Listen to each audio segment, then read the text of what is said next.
Today we're talking about Godly Play.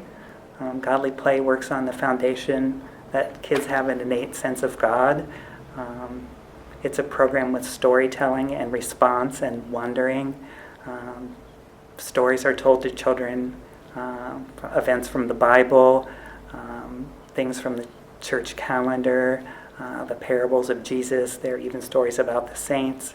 And each child can access the story at their own ability level.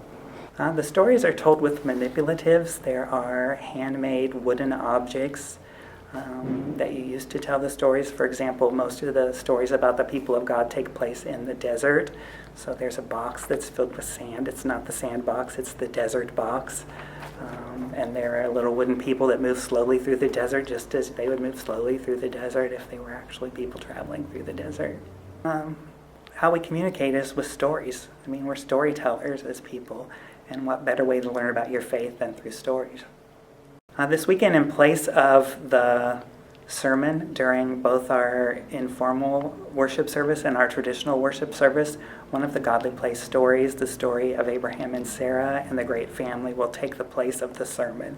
I chose that story basically for two reasons. One, because it's about the elusive search for God. Is God everywhere? And secondly, we've been talking a lot to our children about what it means to be part of a family, a church family. When a child's baptized, they become another member of our church family, and so we're all part of the same family.